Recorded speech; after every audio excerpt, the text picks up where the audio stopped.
When you buy a new piece of complex hardware, like a high-end computer or, I don't know, an electric car, it comes with a diagnostic manual. Right, a very clear list of specs. Exactly, a black and white list of baseline specifications. If a light blinks red, it means a sensor is tripped. If the pressure drops, well, it means a valve is open.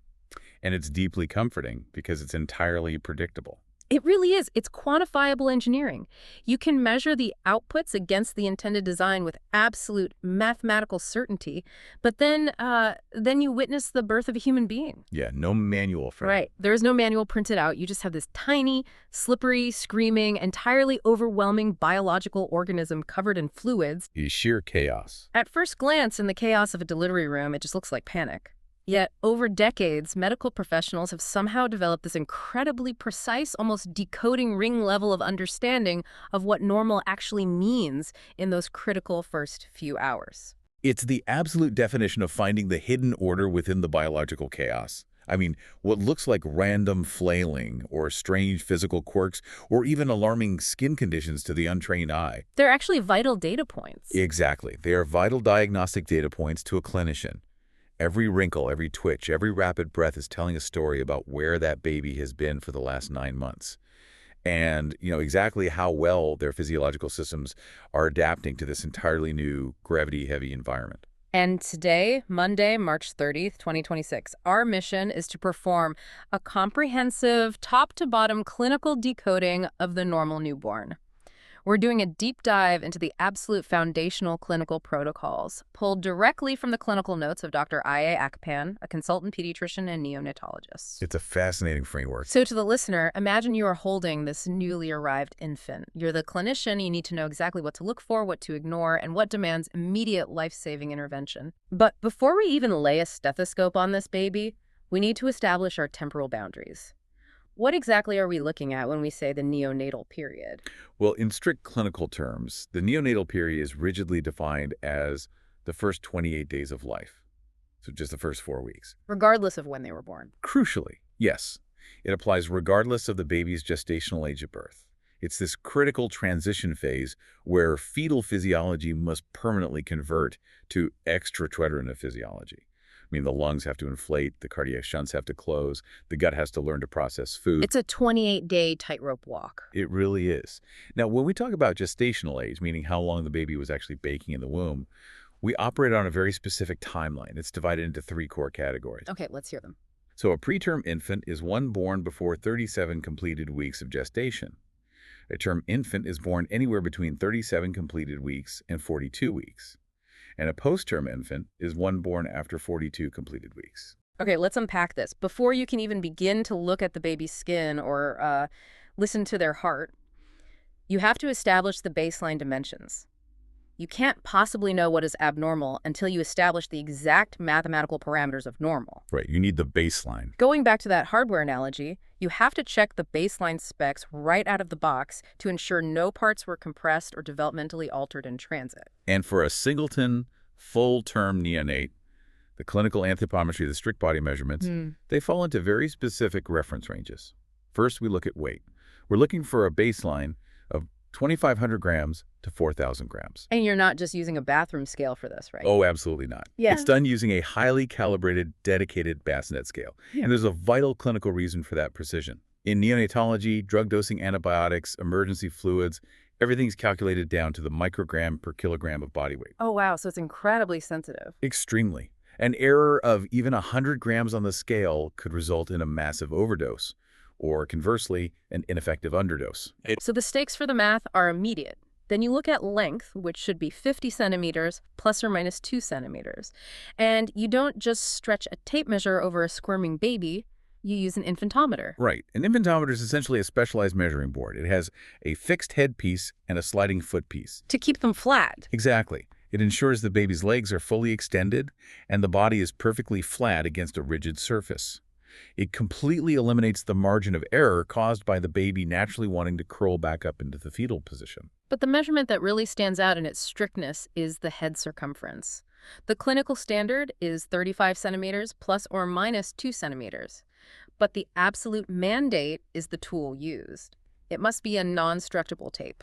Yes. If I'm a resident and I grab a standard tailor's cloth measuring tape, Why am I getting reprimanded?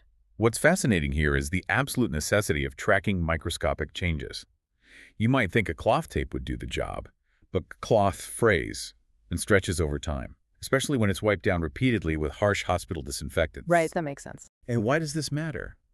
Because in neonatology, millimeters matter immensely. The head circumference isn't just a measurement of bone. It's a direct external proxy for tracking internal brain volume, development, and cerebrospinal fluid dynamic. Because the skull isn't fused yet. It's expanding in real time as the brain pushes outward. Exactly. If your measuring tape stretches even a fraction of a centimeter over a few weeks of repeated uses, you might falsely conclude a baby's brain isn't growing at the proper trajectory. Which would prompt some terrifying conversations with parents about developmental delays. Exactly. Or conversely, the tape stretching might mask the fact that the head is actually growing too fast, which could indicate a dangerous buildup of cerebrospinal fluid, a condition called hydrocephalus. You need rigid, uncompromising mathematical certainty, hence the non-stretchable, usually metal or highly durable synthetic tape. Okay, so the structural dimensions are locked in. But to truly understand how long this baby was developing, you have to look at their biological wrapper. The skin. Oh, the skin tells you everything. It acts as an undeniable timestamp. It reveals the true gestational age, sometimes even contradicting what the mother's ultrasound dates might have suggested, right? It really is a visible clock. If you look at a preterm infant, say one born at 28 weeks, their skin is incredibly thin, gelatinous, and almost totally translucent. Translucent, wow. Yeah, they lack the subcutaneous fat layer, so you can often see the entire vascular network, all the veins and arteries running right underneath the surface. As the baby reaches full term, around 39 or 40 weeks, the skin thickens up considerably, becomes opaque, and takes on a more robust, pinkish hue due to the underlying blood flow. But if they stay in too long, into that post-term territory past 42 weeks, the skin actually starts breaking down. It begins desquamating. Yes, desquamation is the clinical term for active peeling and cracking. The skin looks like parchment paper that's been left out in the sun. It becomes incredibly dry and flakes off in large, visible sheets, particularly around the wrists, ankles, and creases. Which brings us to the cause of that peeling, and one of the most visually striking things about a newborn, the vernix caseosa. All right, the vernix. If you've ever seen a birth, the baby doesn't come out looking like a clean, dry doll. They're often slathered in this thick, white, waxy, almost cream cheese-like substance. It's quite a sight. The clinical breakdown is that it's composed of lipid secretions from the fetal sebaceous glands mixed with desquamated stratum corneum cells. I know we just defined desquamating as peeling, but what exactly are stratum corneum cells? So the stratum corneum is the outermost layer of the epidermis. It's the protective dead skin cells that we all constantly shed. During the third trimester, the baby is naturally shedding skin cells into the amniotic fluid. At the same time, they're tiny sebaceous glands. The same oil glands that cause acne in teenagers. The exact same ones. They kick into absolute overdrive. These glands pump out complex lipids, waxes, and squalene. This heavy oil mixes with the shed dead skin cells to form a thick, hydrophobic paste. That paste is the vernix caseosa. Okay, I understand the chemistry, but here's where I need to push back on the logic. The amniotic fluid the baby is floating in is essentially sterile water, electrolytes, and fetal urine. Why does a baby need a heavy lipid wax to protect it from water? Is it literally human waterproofing? That is exactly what it is. Think about the mechanical physics of water on human tissue. If you sit in a warm bathtub for an hour, your fingers and toes get incredibly wrinkled, soft, and macerated. Yeah, prune fingers. Right? The water begins to break down the integrity of your skin barrier. Now imagine sitting in a warm bath of water and electrolytes for 9 uninterrupted months. Without a hydrophobic or water-repelling barrier, the baby's developing fragile skin would completely break down. It would just dissolve. It would macerate and become highly susceptible to bacterial infection in utero. The vernix caseosa is an evolutionary marvel of waterproofing. And it serves a mechanical purpose during delivery, too, doesn't it? It does. As an added bonus, it acts as a highly effective natural biological lubricant. It helps the baby slide through the tight, frictional environment of the birth canal. Good. And even after birth, modern clinical practice is to delay the first bath and actually rub the vernix into the skin. Wait, really? They rub it in? Yeah, because it contains antimicrobial peptides that protect the newborn against hospital pathogens. That is incredible. A built-in antibacterial moisturizer. And underneath that wax, you have the hair. But not the hair we are used to seeing on a human head. We're talking about lanugo. Right, lanugo are incredibly fine, soft, unpigmented, immature hairs that often cover the entire body of the fetus. The back, the shoulders, the forehead, the ears. It's particularly abundant in premature infants. Why do they have a coat of fur? Does it hold the vernix in place? That's actually a leading theory. The lanugo acts like an anchor, giving that slippery vernix wax something to grip onto so it doesn't just wash off into the amniotic fluid. That's brilliant. By the time a baby reaches full term, they've usually shed most of this lanugo into the fluid, and it gets replaced by vellus hair. Vellus hair is the more typical, fine, almost invisible body hair we see in older infants, children, and adults. So if a baby comes out covered in dark fuzz, you immediately know they're likely a bit premature. The skin also presents with a lot of temporary marks that can absolutely terrify new parents, but are completely benign to a clinician. For instance, milia. Oh yes, Melia. These are those tiny, pearly white, firm little bumps you see on a newborn's face, mostly scattered around the nose and chin. Parents always assume it's neonatal acne, Mm. and they want to pop them or scrub them off with harsh soaps. Yeah. You should never, ever do that. Hurry, leave them alone. They're just tiny retention cysts of the sebaceous glands. Essentially, a tiny bit of skin oil and keratin got trapped in a pore that hasn't fully opened yet. They're totally transient, harmless, and will spontaneously disappear entirely on their own within a few weeks as the pores mature. And then there's a skin condition with a much more dramatic sounding name, erythema toxicum. It sounds like a severe chemical burn or some kind of toxic shock, but it's completely normal. The nomenclature is definitely intimidating and desperately needs a rebrand. Erythema toxicum usually develops in the first 1 to 3 days after birth. The visual presentation is classic. It looks like small, firm, white, almost blister-like pustules sitting squarely in the middle of a red erythematous base. Let's translate that. An erythematous base just means a red, inflamed patch of skin, right? Like a flea bite. Exactly like a flea bite. It's a red flare with a white center. It can pop up in massive crops on the face, the trunk, the arms, and legs. It looks like a terrifying systemic infection. But it's not. No. If a clinician were to take a microscopic scraping of one of those little white pustules and look under a slide, they wouldn't find a single bacterium or virus. They wouldn't find pus from an infection. They would find eosinophils. Eosinophils are a specific type of white blood cell, right? The ones usually associated with allergic reactions or fighting off parasites. Precisely. Which tells us exactly what is happening. Erythema toxicum isn't an infection. It's essentially the newborn's immune system booting up and reacting to its new, non-sterile environment. Testing the waters. Right. For 9 months, the baby was in a pristine, sterile bubble. Suddenly, they're born into a world covered in air, dust, fabrics, and microbes. The immune system overreacts slightly, sending eosinophils to the skin surface, causing these little flares. It's completely benign, highly common, and requires zero medical treatment. It fades away as the immune system calibrates. To finish off our assessment of the biological wrapper, we have the nails. Again, another perfect timestamp for the clinician. Rudimentary and barely formed in preterms, reaching the fingertip at term. But in post-term neonates, they can actually protrude quite a bit beyond the fingertips.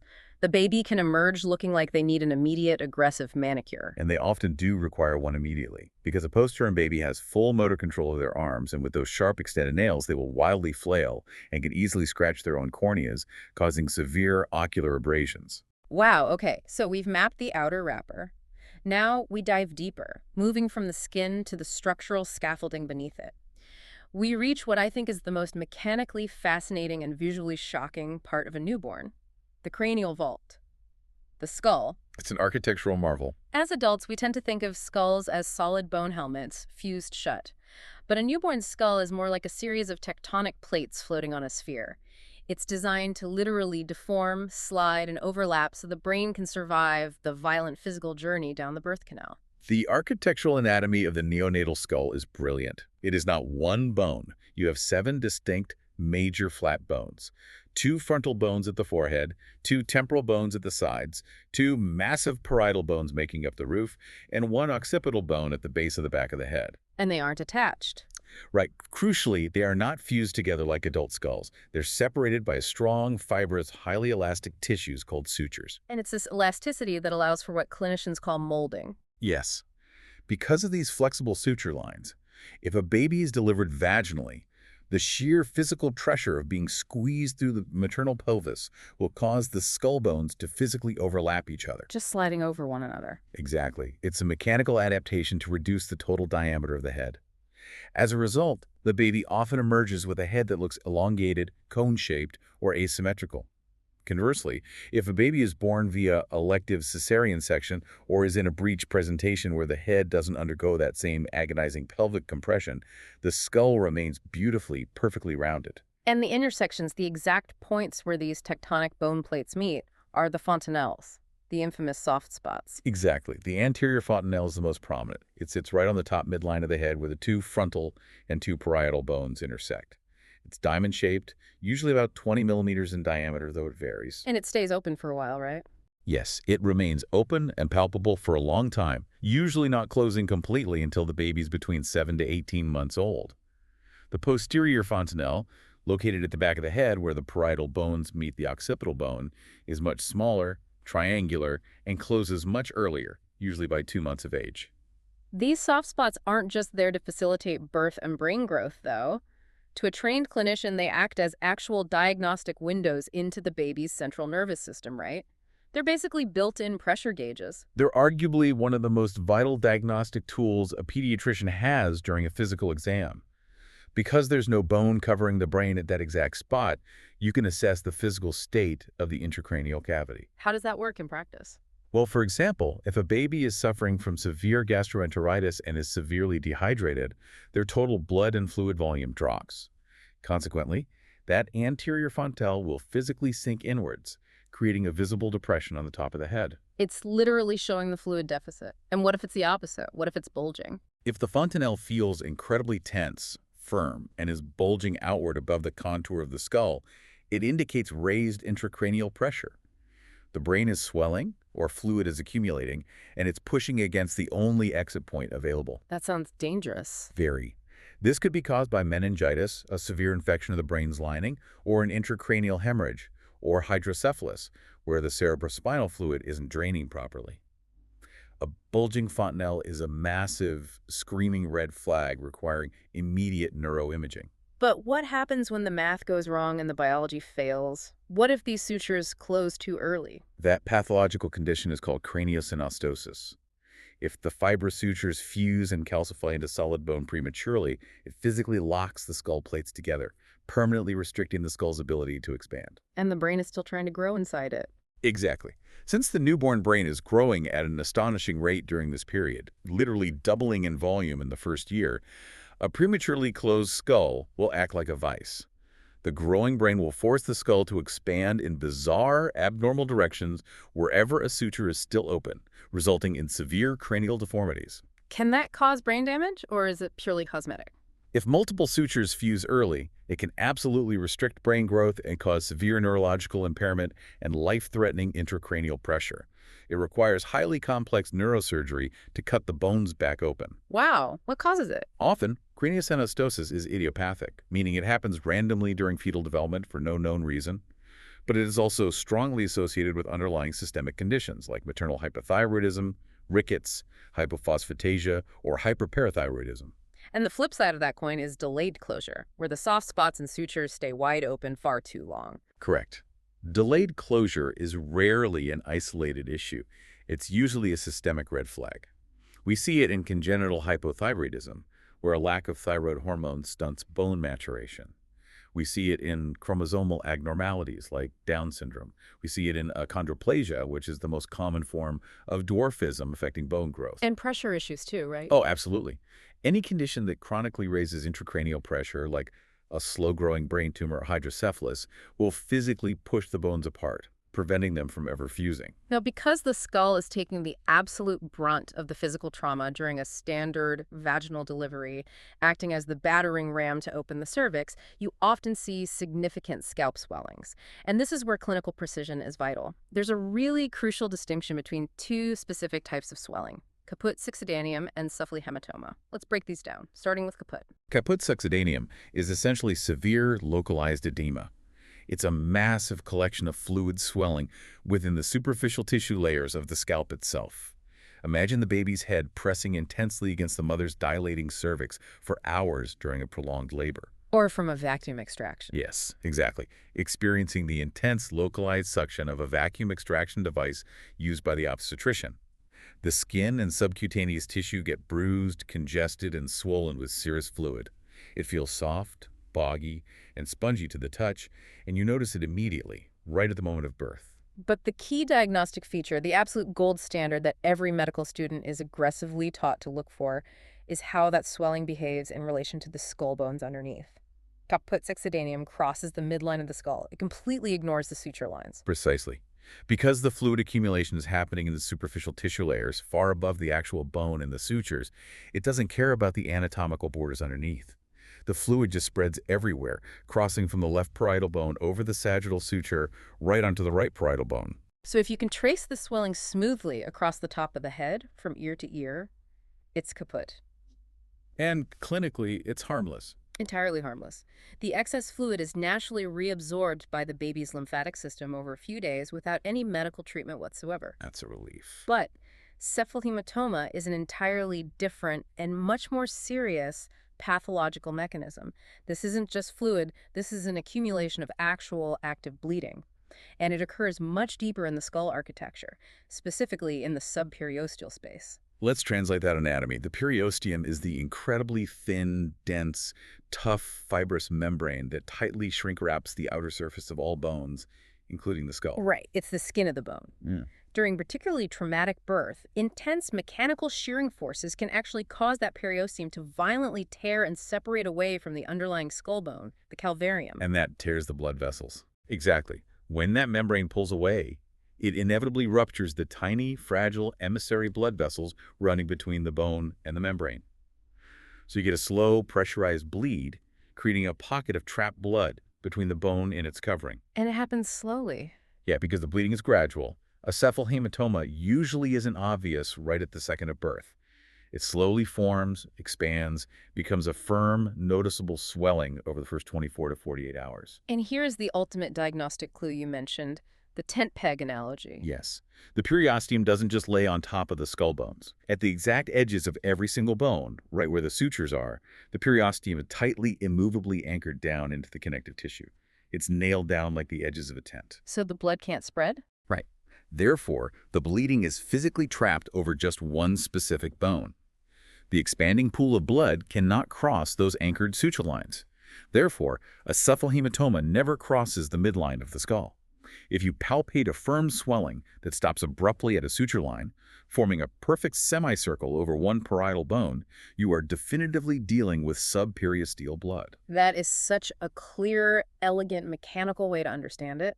Kaput crosses, cephalhematoma respects the borders, and the risk factors make total sense. Prolonged, difficult labor, a macrosomic or unusually large baby, or an instrument-assisted delivery with forceps where metal blades are applying direct shearing force to the skull. Absolutely. But unlike kaput, which just benignly fades away, having a trapped pool of blood on your head carries real complication. It does. While most will eventually resolve and resorb slowly over a few weeks to months without surgical intervention, you have to remember that a significant volume of whole blood is pooling outside the central circulation.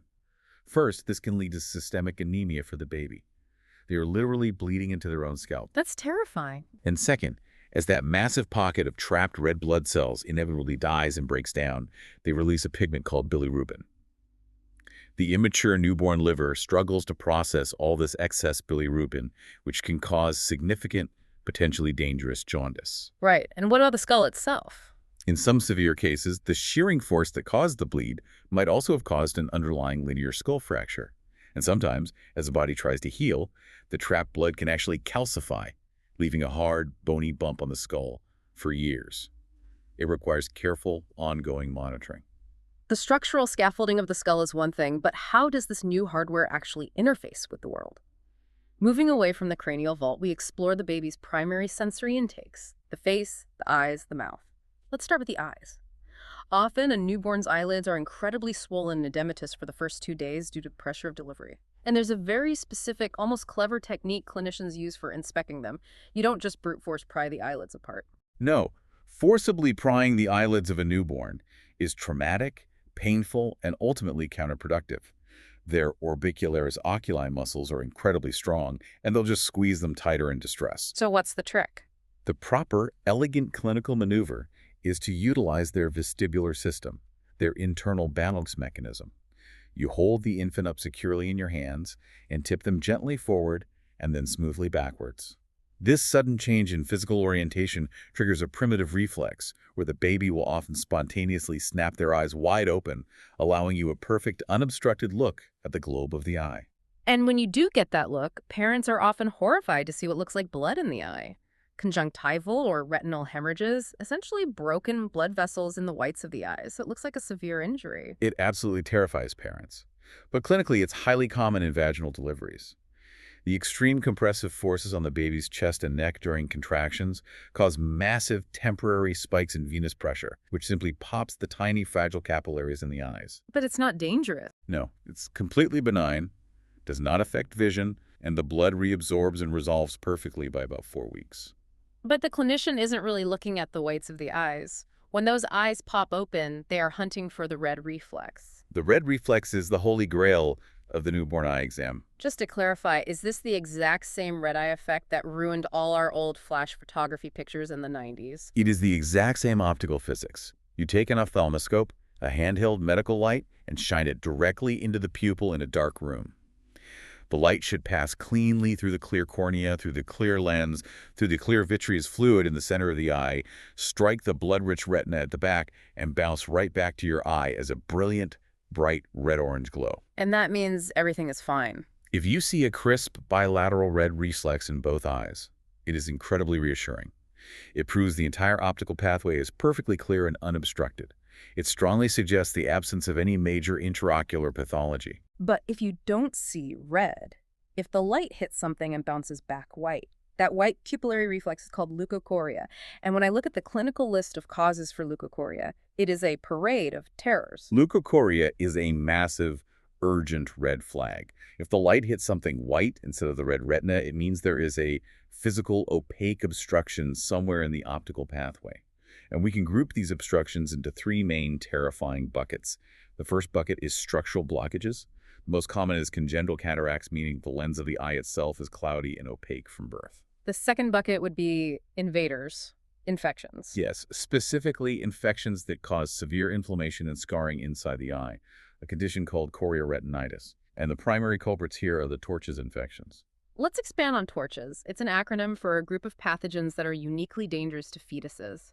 Toxoplasmosis, other agents like syphilis, rubella, cytomegalovirus, CMV, and herpes simplex. Why are these specific bugs so devastating? Because the placenta is normally a fortress. It's a highly selective barrier designed specifically to keep maternal infections away from the fetus. But the Torches pathogens have evolved mechanisms to essentially pick the lock. Like a Trojan horse? They act exactly like molecular Trojan horses, crossing the placental barrier, entering the fetal bloodstream, and directly attacking actively developing tissues, specifically neurological and optical tissue. They ravage the developing eye, leaving massive white scars on the retina that present as leukocoria. And the third and perhaps most terrifying bucket for leukocoria is malignancies. Retinoblastoma. This is a rare, highly aggressive malignant childhood cancer that originates directly in the retina. The tumor grows as a white, calcified mass inside the eye, completely blocking the red reflex. We also look for other severe developmental anomalies, like retinopathy of prematurity. What's that? That's where abnormal blood vessels grow out of control and detach the retina in preterm infants. Or Coats disease, or even ocular toxocariasis, which is massive ocular inflammation caused by a parasitic roundworm acquired from dog feces.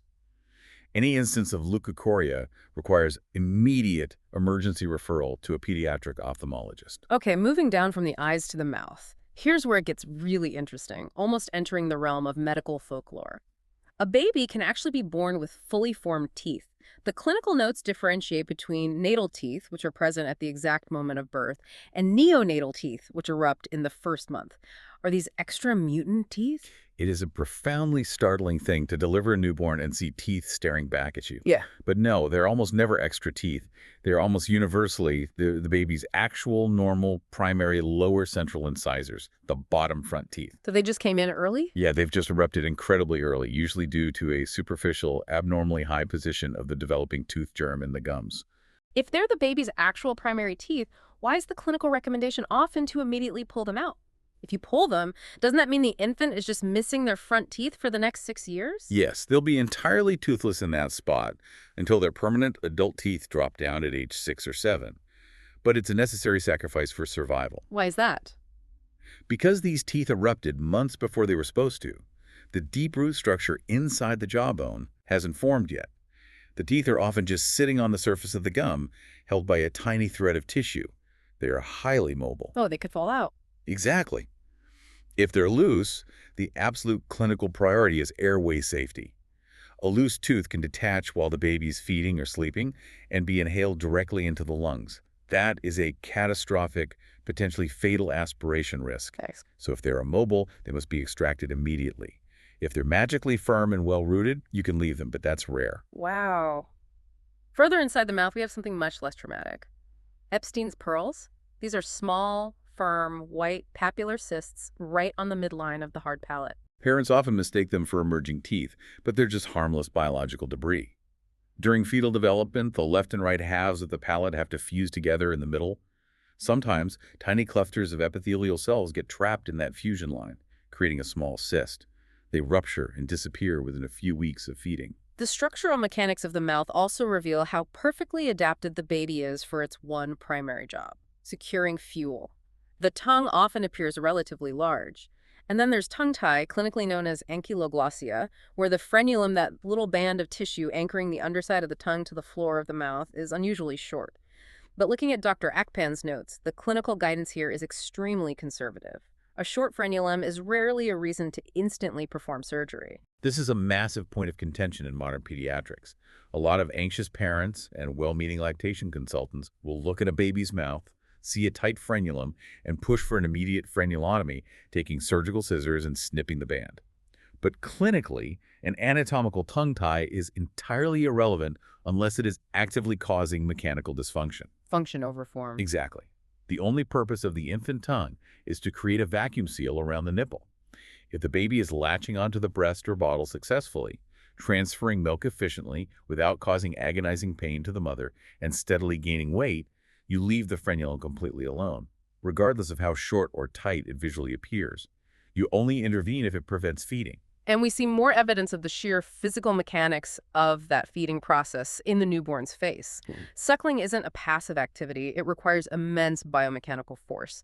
The accumulation of fat in the cheeks forms what clinicians call sucking pads, and they can even develop a labial tubercle, which is essentially a thick sucking blister right in the middle of the upper lip. It's pure biomechanical adaptation. To extract milk, the infant must drop its jaw and create an immense negative pressure vacuum. Without those thick, dense fat pads in the cheeks would simply collapse inward under the vacuum pressure, breaking the seal. So they're structural. The fat pads provide structural scaffolding, and the callus-like blister on the upper lip helps maintain an airtight seal against the skin. They're perfectly engineered vacuum pumps. Once the baby stops breastfeeding and transitions to passive chewing of solid food later in life, the vacuum isn't needed, and both the fat pads and the lip blisters naturally resorb and disappear. Finally, for this anatomical region, the neck. It's characteristically short, almost looking like the head sits directly on the shoulders. Abnormalities here are rare, but the clinical notes point out two specific red flags. First, a heavily webbed neck with extra folds of skin stretching to the shoulders. A web neck is a classic hallmark phenotypic sign of Turner syndrome, which is a major chromosomal condition where a female infant is missing all or part of her second X chromosome. And the second anomaly is something called branchial cleft cysts. Branchial cleft cysts are a fascinating window into our evolutionary past. During very early embryological development, the human neck region forms from these complex gill-like structures called branchial arches. They are evolutionary remnants from our aquatic ancestors. Gills. Really? Yeah. Normally, these gill slits completely fuse and obliterate to form the smooth neck. But sometimes, a tiny piece of that tissue fails to seal completely, leaving a small, firm, fluid-filled cyst. You'll typically find it sitting right along the anterior margin of the sternomastoid muscle, the big muscle on the side of the neck. It's basically an unsealed evolutionary zipper. So we've covered the wrapper, the scaffolding, and the sensory interface. Now we move below the neck into the machinery, the engine room. This is the hardware, the chest, the heart, the lungs, and the abdomen that has to suddenly, violently transition from relying entirely on the mother's placenta to functioning entirely independently in a matter of seconds. Let's start with the chest and lungs. A newborn's breathing mechanics are profoundly different from an adult's. Their rib cage is cartilaginous and highly flexible, and their breathing is predominantly diaphragmatic. You really see their belly violently heaving in and out to do the work, not their chest expanding outward like ours. And their respiratory engine is running at a terrifyingly high RPM. A normal resting adult breathes maybe 12 to 20 times a minute. A newborn's baseline, normal respiratory rate is 40 to 60 full cycles per minute. That's incredibly fast. They're constantly rapidly exchanging gas because their metabolic demands to grow are so incredibly high, yet the functional residual capacity of their tiny lungs is so small. But the rhythm of that engine isn't always smooth. The notes highlight a phenomenon called periodic breathing, which sounds absolutely terrifying for a parent to witness. It's characterized by sporadic, random episodes where the baby just ceases breathing entirely. They just pause for up to 10 seconds. You can imagine the absolute panic a sleep-deprived new parent feels, staring at a baby monitor, watching their newborn's chest just stop moving for 10 agonizingly long seconds. They often rush them to the emergency room. But clinically, periodic breathing is a completely normal physiological phenomena, especially common in premature infants. How can stopping breathing be normal? The key is what doesn't happen during that 10-second pause. The baby does not turn blue, there's no cyanosis, and their heart rate does not dangerously drop. There's no bradycardia. So it's just a pause, not a crash. The pause is simply a reflection of an immature neurological software. The respiratory control center in the brainstem is still calibrating its chemical sensors for blood oxygen and carbon dioxide levels. It occasionally misreads the signals and just pauses the system briefly. As long as they spontaneously resume breathing on their own without a drop in heart rate or color change, it requires absolutely zero medical therapy. Moving to the external chest wall, we find some fascinating biological quirks. You can sometimes find supernumerary nipples, extra nipples.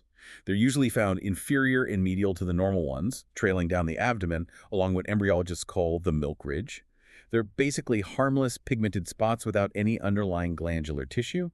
But what happens with the normal primary breast tissue is wild. Around day 3 of life, the newborn's tiny breasts can actually visibly enlarge, become firm, and they might even exude a milky white substance, traditionally and colloquially called witch's milk. If we connect this to the bigger picture, this is a prime, highly visible example of maternal-fetal chemical interaction and the massive shock of birth.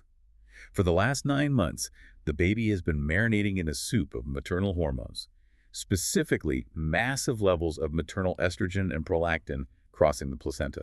And birth cuts off the supply? When the umbilical cord is permanently cut, the baby is suddenly severed from that hormone supply. The levels crash in the baby's bloodstream.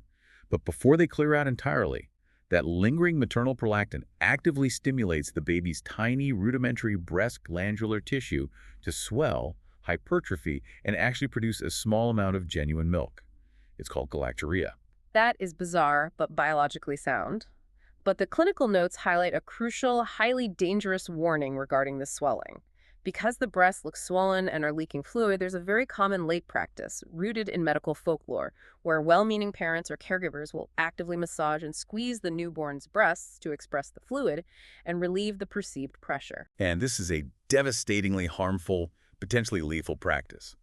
By forcibly massaging and aggressively squeezing that delicate, hormonally engorged tissue, caregivers inadvertently create microscopic tears and abrasions in the fragile infant skin. It lets bacteria in. Exactly. This open doorway allows bacteria, almost universally Staphylococcus aureus, which naturally lives on human skin, to invade directly into the glandular tissue. So a harmless hormonal response turns into a raging infection. Exactly.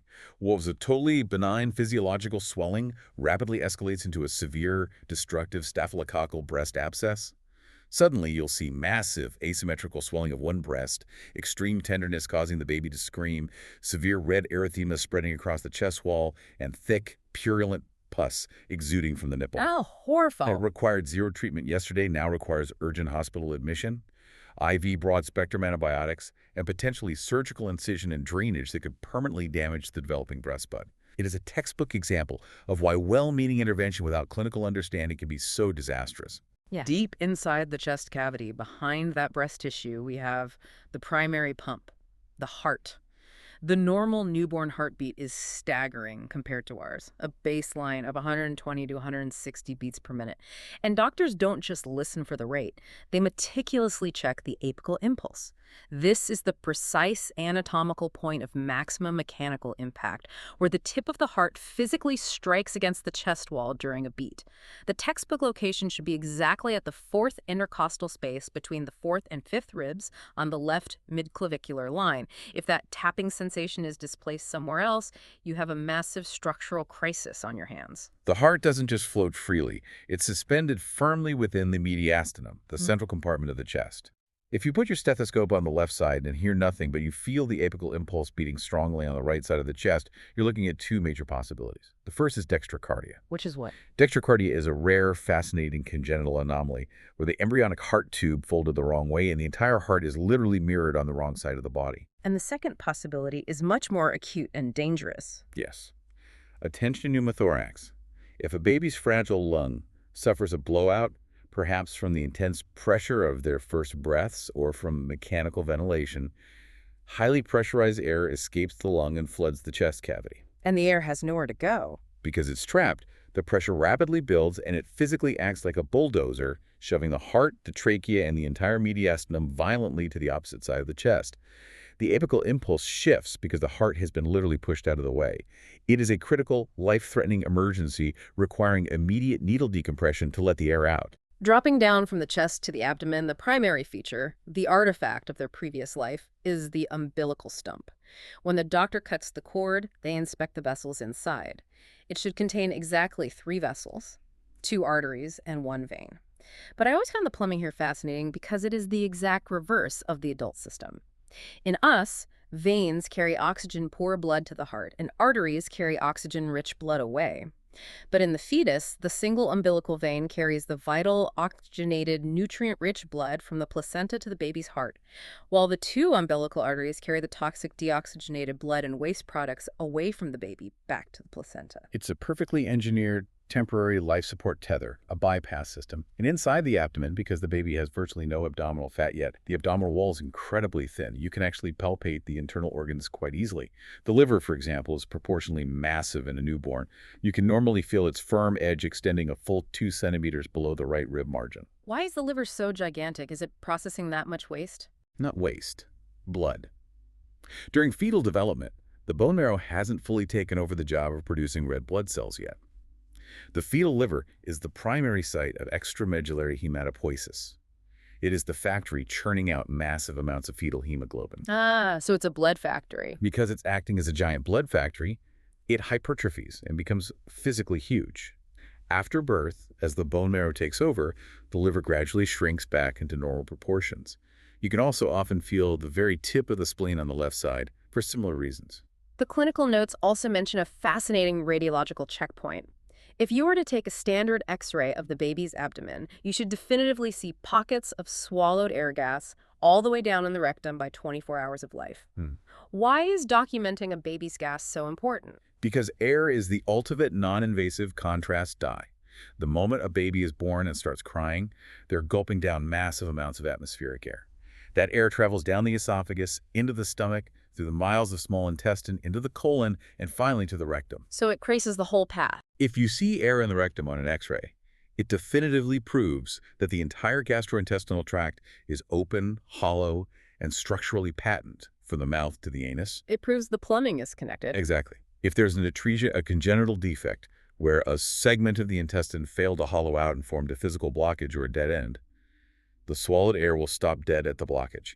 You will see a massively dilated, air-filled stomach or upper bowel and absolutely zero gas in the rectum below it. It instantly diagnoses a surgical emergency. Moving down to the genitalia, we see even more dramatic evidence of what I call the chemical uncoupling between the mother's hormonal system and the baby's newly independent system. In female infants, particularly term infants, the labia majora are usually quite prominent and swollen. But the truly shocking part for parents is that during that first week, female infants often experience a thick, milk-white, or even distinctly blood-tinged vaginal discharge, a newborn bleeding from her vagina. It causes absolute terror for parents.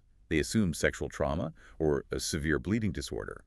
But clinically, just like the breast engorgement and the witch's milk we discussed, This is a direct physiologic manifestation of sudden maternal hormone withdrawal. Estrogen again. Throughout the pregnancy, the high levels of maternal estrogen crossing the placenta actively stimulated the baby's tiny endometrial lining in her uterus to thicken, exactly like a woman preparing for menstruation. And when the cord is cut? The estrogen supply instantly vanishes. The baby's endometrial lining loses its hormonal support, breaks down, and physically sheds. It is quite literally a mini menstruation. It's a brilliant physiological proof that the baby's cellular receptors are working perfectly. It requires no treatment and spontaneously disappears within 2 weeks once the lining is shed. And in male infants, we see different structural hallmarks.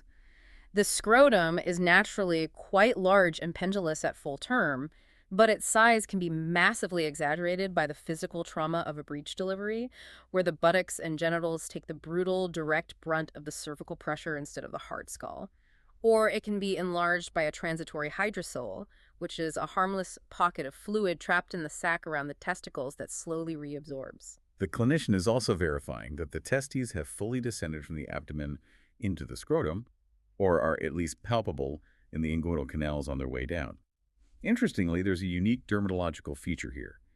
In black male infants, or those of darker complexions, the skin of the scrotum usually hyperpigments and becomes very dark brown or black long before the rest of the body's skin assumes its permanent genetic color. And what about the prepuce? Across the board, regardless of race, the prepuce, or foreskin of a normal newborn male, is highly adherent to the glands. It is naturally tightly fused. It should never, under any circumstances, be forcibly retracted by a parent or a doctor, as doing so will tear the tissue and cause scarring. And regarding the actual physiological function of the plumbing, the baseline expectation is rapid, independent function. The kidneys have to start filtering blood and creating urine immediately. About 95% of both preterm and term infants will successfully void urine within the first 24 hours of life. And if they don't, if 24 hours pass with a bone-dry diaper, you have to immediately start a massive clinical investigation. You're looking for congenital renal anomalies, did the kidneys even form? Or severe urinary tract obstructions like posterior urethral valves, physically blocking the exit of urine. So we've covered the wrapper, the scaffolding, and the engine room. The hardware is structurally sound, the plumbing is connected, and the engine is running. Now let's look at the software. How is a human wired right out of the box? This brings us to the primitive reflexes. I like to think of these as a computer's BIOS, the basic input-output system. They're the fundamental, pre-installed, hardwired survival subroutines that operate entirely automatically, long before the higher-level, conscious cerebral cortex comes online. That's a perfect technical analogy. These reflexes are entirely mediated by the lower primitive centers of the nervous system, the brainstem and the spinal cord. The cerebral cortex, the part of the brain responsible for conscious thought and voluntary movement, is structurally present but functionally immature and offline at birth. So they aren't choosing to do these things. A newborn cannot decide to grab your finger. So evolution has hardwired these deeply ingrained survival responses directly into the lower nervous system to ensure the baby doesn't die while it waits for its cortex to mature. And clinicians use these reflexes to essentially boot up the baby and test the integrity of the spinal cord and nerves. Let's run through them. First, the grasp reflex. If you place your index finger horizontally across the baby's palm, right at the base of their fingers, they will instinctively curl their fingers and grasp it, but not just a gentle, tentative hold. The clinical notes say they grasp so intensely, so firmly, that using both hands, the infant can often be lifted completely off the mattress of the crib. It is an incredible, almost shocking display of proportionate strength. You can lift their entire body weight. Evolutionarily, this traces directly back to our primate ancestry. A newborn primate had to possess the immediate, involuntary physical strength to tightly cling to its mother's fur for survival while she swung through trees or ran from predators. If they let go, they died. If they couldn't grip, they fell and died. That genetic memory is still hardwired into our human brainstem. Then you have the rooting and suck reflexes, which are entirely pragmatically focused on securing fuel. If you lightly stroke the corner of the baby's mouth or cheek, the rooting reflex causes them to immediately turn their head eagerly toward the stimulus, opening their mouth, searching for the nipple. And once they find it, the suck reflex takes over the software. If you insert a gloved finger, a pacifier, or a nipple into their mouth, touching the roof of the palate, the response isn't a weak, uncoordinated learning attempt. It is an immediate, highly coordinated, and remarkably forceful sequence of sucking and swallowing. It's all synchronized. The cranial nerves controlling the jaw, the tongue, and the throat must fire in perfect synchrony. If either the rooting or sucking reflex is weak, sluggish, or totally absent, it points to a significant neurological depression. The baby might have suffered asphyxia during birth or have a severe brain injury, preventing these basic survival loops from firing. But the most dramatic, complex, and clinically revealing of all the primitive reflexes has to be the Moro reflex. The Moro reflex is the ultimate whole-body neurological stress test. To trigger it, the clinician creates a sudden sense of physical instability. You lift the infant slightly off the crib surface by holding their wrists, supporting their head, and then you suddenly, but safely, allow their head and upper body to drop back a few inches. It essentially simulates the terrifying sensation of falling out of a tree. The biomechanical response to that sudden drop is explosive and highly choreographed. First, the baby will gasp and suddenly and violently straighten both their arms and elbows away from their body, extending their wrists and aggressively fanning out all their fingers. As they're trying to catch themselves. It literally looks like they're trying to reach out and grab onto a branch midair. Then, almost immediately following that extension, they bring those upper extremities back across their chest in a tight passive flexion, almost resembling a self-embrace or a hugging motion. This entire sequence is usually accompanied by a startled, sharp cry and a rapid, single-jerking movement of the hips and knees. I understand it looks dramatic, but why is the specific two-part sequence of flailing and hugging so critically important to a doctor? What does it actually prove? Clinicians use the Moro reflex as a neurological litmus test for the entire central and peripheral nervous system, because successfully executing it requires absolute, flawless symmetry and complex nerve coordination spanning from the brainstem down to the fingertips. It's a diagnostic goldmine. But let's break down the failures. What if they only do it with one arm? If a baby drops and successfully performs the Moro reflex, the extension, and the hug, but only the right arm moves, while the left arm stays completely limp at their side, you instantly, definitively know there's a severe, localized mechanical or neurological problem on that left side. Like a broken bone. Perhaps they suffered a fractured clavicle, a broken collarbone, while their shoulders were being wedged out of the birth canal, and it physically hurts too much to move the arm. Or, more devastatingly, perhaps there's damage to the brachial plexus. The brachial plexus being the massive bundle of nerves running out of the spinal cord in the neck down through the armpit to control the arm. Exactly. If the doctor had to pull aggressively on the baby's head to deliver the shoulders, those nerves can be stretched or completely torn. The arm goes dead. An asymmetrical Moro reflex instantly diagnoses this. And what if the Moro reflex is entirely absent? What if you drop the baby and they just lie there completely flaccid in both arms? That's a catastrophic clinical finding. If the reflex is entirely absent bilaterally, you're dealing with profound, global, central nervous system depression. The brainstem is failing. That's horrifying. This could be from severe hypoxic ischemic encephalopathy, meaning the brain was starved of oxygen for too long during labor or massive intracranial hemorrhage, or even a severe systemic bacterial infection causing sepsis.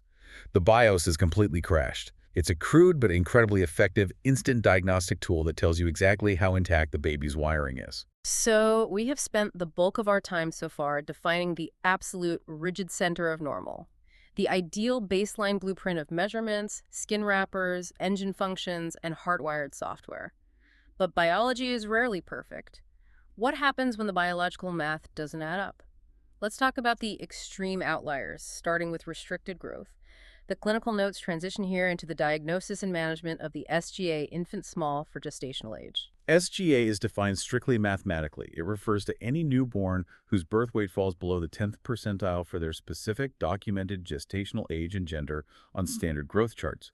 You'll also frequently hear it referred to in obstetrics as intrauterine growth restriction, or IUGR.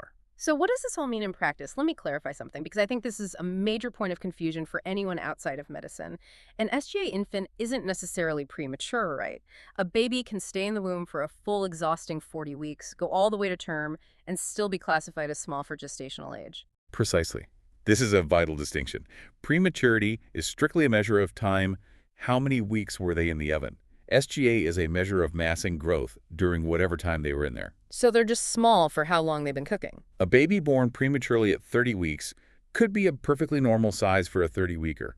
But a term baby born at 40 weeks can be severely SGA if some pathological process prevented them from extracting the necessary building blocks to grow properly in utero. And to understand exactly why they didn't grow, we divide SGA into two distinct, fundamentally different clinical classifications: symmetric and asymmetric.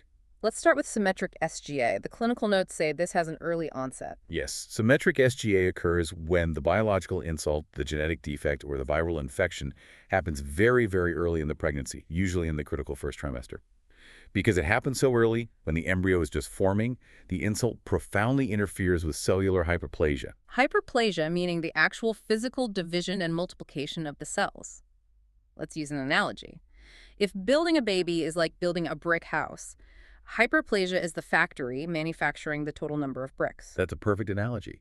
Because the insult hit early, the factory gets shut down early, the total number of cells, the total number of bricks in the baby's entire body is permanently, irreversibly reduced. So the entire blueprint of the house is uniformly shrunk. The head circumference, the body weight, and the overall length are all equally affected and perfectly proportional to each other. The baby just looks like a perfectly formed miniature human. Exactly. They are small everywhere. And the causes for symmetric SGA are usually deeply intrinsic to the fetus itself. We're talking about major chromosomal abnormalities like trisomy 18, severe inherited genetic syndromes, massive congenital malformations of the heart or kidneys, early exposure to terrorigenic drugs or radiation. Or those torches infections we mentioned earlier. Yes, early devastating infectious diseases like torches that cross the placenta and destroy the dividing cells. Now, contrast that profound whole-body shrinkage with asymmetric SGA, which has a late onset. Asymmetric SGA usually happens much later, in the late second or even third trimester. Here, using your analogy, the early cell division went perfectly fine. The factory manufactured the normal, healthy number of bricks. But late in the pregnancy, the supply chain breaks down. The baby runs out of nutrients or oxygen, which halts cellular hypertrophy. Hypertrophy meaning the individual cell's ability to grow larger, accumulate water, and store fat and glycogen. The bricks are all there, but they're starved and tiny. Correct. But the fetal body does something absolutely incredible when faced with this late-stage starvation. The biological notes mention a phenomenon called a relative sparing of head growth. How does that work? If the baby is starving, shouldn't the head shrink too? The fetal body is ruthless and highly efficient in its triage. It knows exactly what is important. If it's slowly starving for oxygen or nutrients late in pregnancy, it will actively constrict blood vessels and aggressively shunt all available resources away from the limbs, away from the skin, and away from the abdominal organs. So specifically sacrificing the liver. Yes, specifically sacrificing the liver, and direct every last drop of nutrient-rich blood entirely to the brain. Neurological brain development is prioritized above all else for survival. Consequently, when this baby is born, their head circumference might be completely, perfectly normal for their 40-week gestational age, but their body weight and their length will be severely, dramatically stunted. They look completely out of proportion. Normal head, tiny, wasted body. And the causes for this late-stage starvation are usually problems with the mother's supply line or the placenta itself, right? Almost always. If the mother develops late onset, severe preeclampsia, chronic hypertension, severe maternal malnutrition, or renal disease, her vascular system clamps down.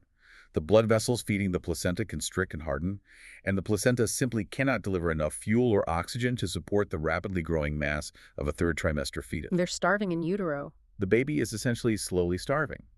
Other placental issues like multiple infarcts, dead spots on the placenta, or placental abruption can cause the exact same asymmetric starvation. The clinical presentation of an SGA newborn, particularly the asymmetric ones, paints a very distinct, almost tragic visual picture.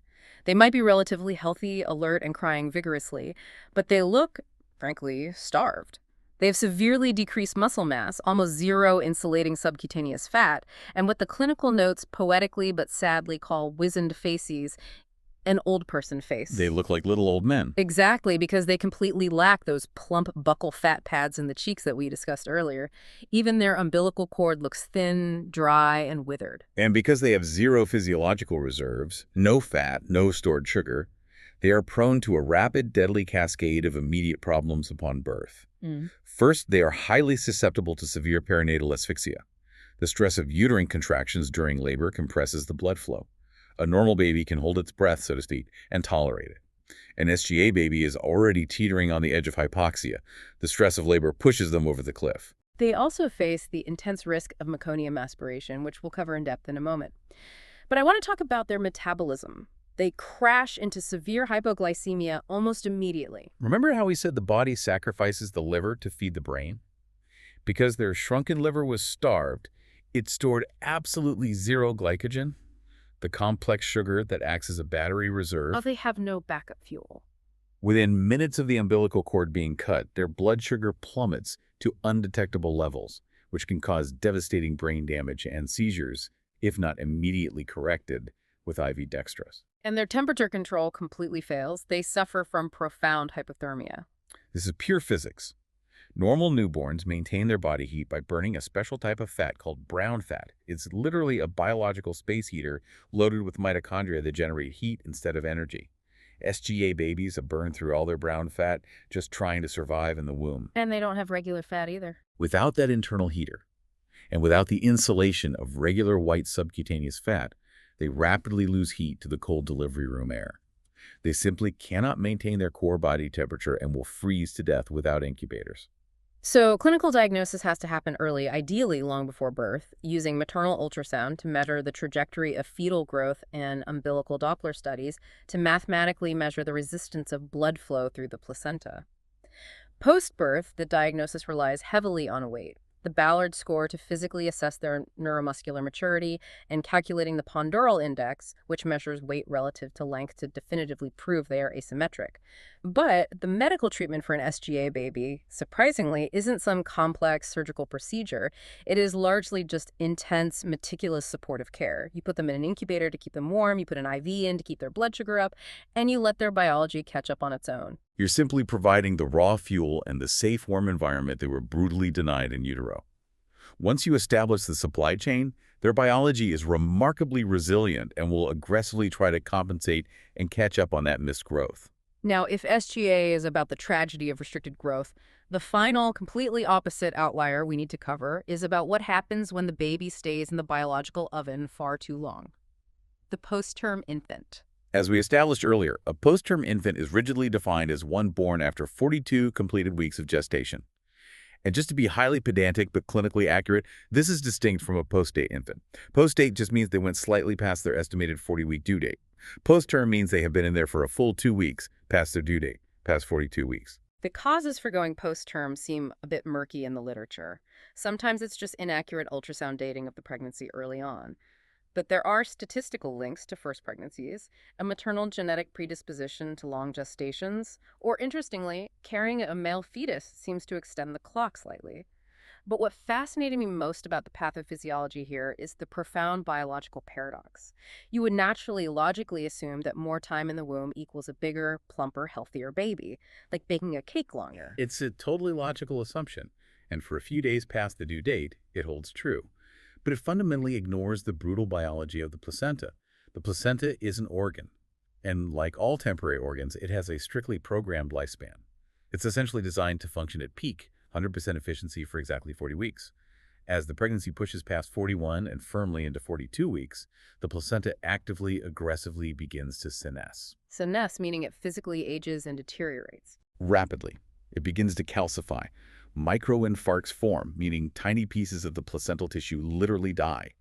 The intricate network of blood vessels severely narrows and stiffens. It loses its ability to transfer molecules across the barrier. It's like a biological battery with a strict expiration date. You think the baby is in there charging up, gaining weight, getting stronger, but the power cord is actually fraying and shorting out. Exactly. The maternal delivery of nutrients, and far more critically the delivery of oxygen, drops precipitously. Paradoxically, this means post-term infants can end up severely undernourished. Because they aren't getting food from the dying placenta, they start consuming their own body fat to survive. They actually begin actively losing weight in utero. They become, ironically, small for gestational age on the back end of the pregnancy. The clinical signs of a post-term baby paint a very specific, almost haunting picture. Because their nervous system has had 2 extra weeks to develop, they are often hyper-alert, wide-eyed, and mature-looking right at birth.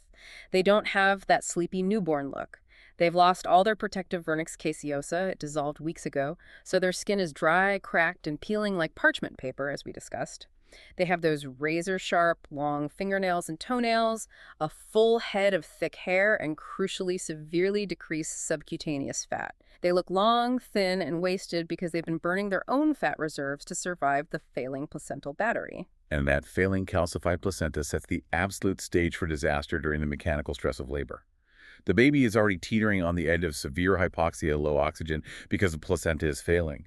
When the intense, crushing uterine contractions of labor begin, further squeezing off the already compromised blood supply, the baby simply cannot tolerate the stress. They rapidly suffer severe perinatal asphyxia. Their heart rate plummets. But the most terrifying complication listed in Dr. Akpen's notes regarding post-term infants isn't just the lack of oxygen, it is severe meconium aspiration syndrome. This raises an important question. Why is meconium aspiration so much more dangerous, so much more lethal in a post-term baby than in a normal-term baby? First, we have to define it. Meconium is the baby's first stool. It isn't normal feces. It's a thick, sticky, highly viscous, tar-like substance made of cellular debris, lanugo hair, and bile that has been collecting in the fetal intestines for months. So what happens when they get stressed? When a baby becomes severely stressed and hypoxic in utero, which post-term babies inevitably do as the placenta fails, two things happen simultaneously. First, the lack of oxygen triggers a primitive reflex, causing them to gasp deeply while still underwater. Second, the stress relaxes their anal sphincter, and they void their bowels, releasing thick meconium directly into the amniotic fluid. So they poop in the pool, and then they gasp and inhale the pool water. But a term baby can do that too. Why is it worse for the 42-weeker? Because of the volume of the fluid. In a normal term pregnancy, there is a massive volume of clear amniotic fluid like a large swimming pool. If a term baby voids meconium, it gets heavily diluted. It's dirty water. But in a post-term pregnancy, as the placenta fails, fetal urine production drops, and the total volume of amniotic fluid naturally, drastically decreases. The swimming pool becomes a shallow, muddy puddle. Oh, wow. So the concentration of the meconium is exponentially higher. Exactly. The post-term baby voids into a tiny volume of fluid. The meconium becomes incredibly thick, concentrated, and paste-like. If the stressed baby gasps and inhales that thick, undiluted pea soup meconium deep into their fragile bronchial tree, it acts exactly like wet cement. It just blocks everything. It mechanically, physically blocks the airway so air can't get in or out. The bile salts in the meconium cause severe chemical pneumonitis, literally chemically burning the lung tissue. And it chemically inactivates surfactant, the natural soap that keeps the air sacs open, causing the lungs to collapse. It physically prevents oxygen exchange at every level. It is one of the most difficult, chaotic, and dangerous respiratory emergencies a neonatologist will ever face in the delivery room. Alongside that catastrophic meconium risk, they also face the exact same metabolic crashes as the SGA babies. They face severe hypoglycemia because they've completely exhausted their liver glycogen stores trying to survive the placental failure over the last 2 weeks. They are at massive risk for persistent pulmonary hypertension, a condition where the blood circulation stubbornly refuses to adapt to breathing air, shunting blood completely away from the lungs as if they were still in the womb. And if they don't lose weight. Right. If by some chance the placenta didn't fail and they just kept growing and growing, they face macrosomia being dangerously large, which leads to massive physical birth injuries like shoulder dystocia. That's where the shoulders get wedged. Exactly. The head comes out, but the massive shoulders get physically wedged and stuck behind the mother's pelvic bone, often leading to fractured clavicles or torn brachial plexus nerves. The statistical risks of sudden stillbirth and neonatal encephalopathy, permanent hypoxic brain damage, skyrocket the further past 41 weeks you go. Which is exactly why the clinical management protocol for a post-term infant is so aggressively proactive. It is absolutely not a passive wait-and-see approach. It requires immediate, highly detailed physical examination the second they are born. Because of the high risk of complications, they are almost universally admitted straight to the NICU. What happens in the NICU? You're immediately drawing blood for a full blood count. You're checking serum electrolytes, urea, and creatinine to verify if the kidneys suffered damage during the hypoxic periods. You're immediately getting portable chest x-rays to look for the classic snowstorm appearance of aspirated meconium in the lungs. You're taking full skeletal x-rays to check for broken collarbones or humerus fractures if they were macrosomic. You're pulling arterial blood gases from the tiny arteries in their wrist to assess exactly how much oxygen and carbon dioxide is in their blood, and you're constantly obsessively checking random blood sugars with heel pricks. The intervention is rapid and decisive. intranasal oxygen, or full mechanical intubation if they're struggling to breathe through the meconium. Boluses of 4B dextrose fluid push directly into their veins to immediately correct the plummeting blood sugar until they stabilize enough to take milk enterally. Broad-spectrum antibiotics administered intravenously if there is any sign of chemical pneumonitis or infection from the meconium. You attach them to cardiac monitors and pulse oximeters and monitor the vital signs relentlessly, second by second. Discharge from the NICU only happens once physiological recovery is absolute, and even then, these post-term infants often require specialist follow-up for years to monitor for long-term neurological complications from the in utero hypoxia. It is the ultimate, highly coordinated intensive care response to a biological system that was pushed past its absolute evolutionary limits of time. And that ultimately brings us full circle. We have journeyed through the entire clinical, anatomical, and physiological decoding of the newborn. We started by unboxing the strict baseline dimensions and understanding the exact mathematical requirements for bassinet scales and non-stretchable measuring tapes. We examined the biological clock of the skin, the immune system booting up with erythema toxicum, and the evolutionary waterproofing marvel of the vernix caseosa. We looked at how the tectonic bone plates of the cranial vault physically slide to allow passage, and how the fontanelles act as living pressure gauges for the brain. We explored how primitive reflexes, from the primate grasp to the whole-body stress test of the Moro reflex, act as the deep, hardwired survival BIOS before the conscious brain takes over. And finally, we explored the delicate, perilous balance of fetal growth and time, and the extreme life-threatening dangers when that balance tips into the cellular starvation of small for gestational age, or the failing, calcifying battery of a post-term pregnancy. It is an incredibly dense, staggering amount of clinical data extracted from a tiny, seemingly chaotic organism. It truly is. But I want to leave you, the learner, with a final, lingering thought. Something that wasn't explicitly diagnosed or laid out in Dr. Akpan's clinical notes, but builds heavily on everything we've discussed today. We've spent this entire hour aggressively breaking down the newborn into strict mathematical measurements, rigid neurological responses, and growth percentiles. We've looked for defects. But consider, for a moment, the sheer, unimaginable resilience of the human body. We look at things like caput succedium, the severe bruising and massive fluid swelling of the scalp, or the violent overlapping and molding of the skull bones, or the retinal hemorrhages in the eyes. We view all of this strictly through a clinical lens of trauma and injury from birth. But what if these extreme physical pressures aren't just incidental, unavoidable injuries? What if they're actually deeply ingrained evolutionary signals?